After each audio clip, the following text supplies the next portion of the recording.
Après une longue attente, je peux enfin vous présenter ce projet et le voici.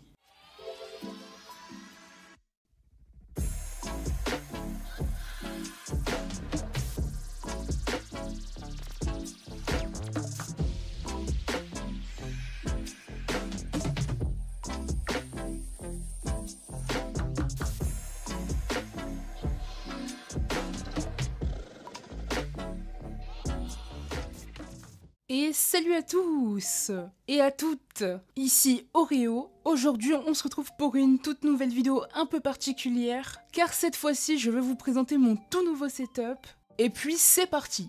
On va commencer avec le bureau de chez Imini. C'est un bureau assez grand qui fait du 60 cm de longueur, 74 cm de profondeur et 76 cm de hauteur. J'ai donc assez d'espace pour tous mes périphériques, et ça vraiment c'est cool.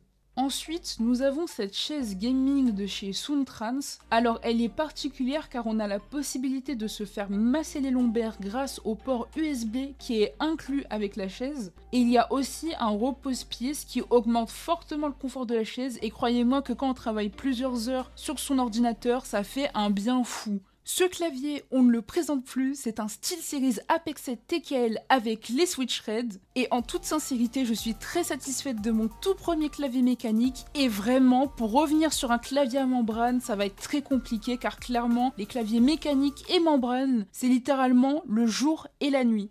Cette souris est méconnue, mais c'est une souris filaire de chez Quinder. Niveau prise en main, c'est agréable, elle a un look discret mais classe, elle a un DPI allant de 1000 jusqu'à 3200 de DPI, et elle a jusqu'à 7 boutons, dont 3 macros sur la gauche. Ce casque micro, c'est le GM200 de chez Bixellent, il est accompagné de LED bleu sur la coque, et sur l'embout du micro. Les coussins du GM200 sont confortables et niveau audio, il fait clairement son taf. Ce micro, c'est le Fifine K658 avec en prime du RGB. C'est un micro dynamique et cardioïde, donc ça évite que le Fifine enregistre des sons parasites, et il possède un bouton tactile pour activer son micro ou se mute.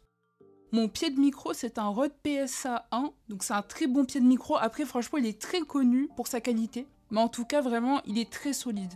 Mon écran principal, c'est le BenQ X240. C'est un écran Full HD en 1080p et en 24 pouces, avec une dalle IPS compatible G-Sync et FreeSync, et aussi avec la technologie HDR. Et croyez-moi que passer d'un écran 60 Hz à 165 Hz, la différence est vraiment dingue en jeu. Mon écran secondaire, c'est le Samsung F24 T352 FHR. Il est lui aussi en 1080p 24 pouces et avec une dalle IPS. Il a un taux de rafraîchissement de 175 Hz et il est uniquement disponible en FreeSync. Je l'ai mis à la verticale pour mieux gérer le stream et le chat. Et franchement, c'est un bon écran secondaire. Mon support d'écran vient de chez Uanuo. Il peut supporter jusqu'à 6,5 kg pour chaque écran et il prend en charge des écrans de 13 jusqu'à 27 pouces avec la fixation VESA de 75 par 75 et 100 par 100. Il est très robuste.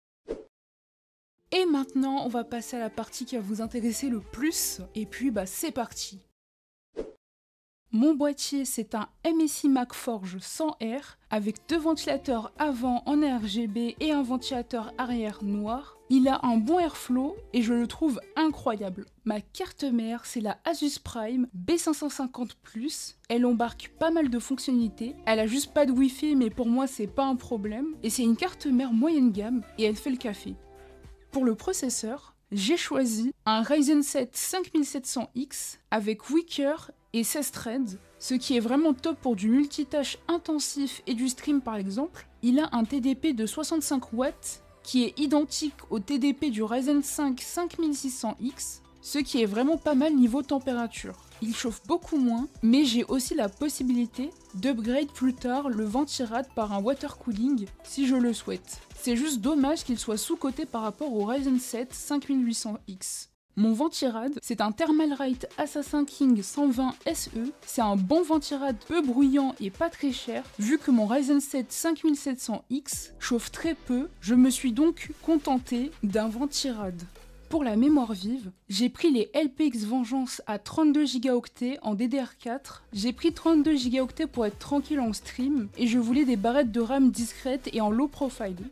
Pour le stockage, j'ai pris 2 SSD NVMe. Mon premier SSD c'est le Crucial P3 Plus en Gen 4 de 1 Teraoctet. Je l'utilise principalement pour les jeux grâce à sa vitesse de lecture allant jusqu'à 5000 mégaoctets par seconde, ce qui permet d'avoir des temps de chargement très courts. Pour le second SSD, c'est toujours du Crucial à 1 Teraoctet, sauf qu'il est en Gen 3 avec une vitesse de lecture allant jusqu'à 3500 mégaoctets par seconde. Je l'utilise surtout pour Windows et d'autres logiciels, et je voulais séparer plus facilement Windows et mes jeux, et aussi pour éviter de saturer un seul SSD. Pour l'alimentation, j'ai choisi une 750 watts modulaire de chez Corsair. J'ai pris 750 watts pour avoir de la marge pour une future upgrade du PC. Et pour conclure, j'ai acheté la RTX 3060 Ti, le modèle de chez MSI Ventus 3X. La gamme 360 me convient parfaitement pour mon utilisation en 1080p. Eh bien, nous avons fait tout le tour de mon setup. Je suis super contente d'avoir pu réaliser ce projet. C'était la toute première fois que je monte mon PC gamer et ça s'est bien passé. Ah, et aussi, calculez pas le casque. Vu qu'il a pas la même couleur que le setup, c'est vrai que ça peut porter à confusion, mais vu que j'ai eu ce casque bien avant d'avoir ce setup, donc c'est complètement normal qu'il respecte pas du tout le thème du setup. Merci à mon ami Zizou de m'avoir aidé, sans lui j'aurais jamais sauté le pas. Merci d'avoir suivi la vidéo jusque là, et puis nous, on se retrouvera pour une prochaine vidéo, et puis ciao tout le monde!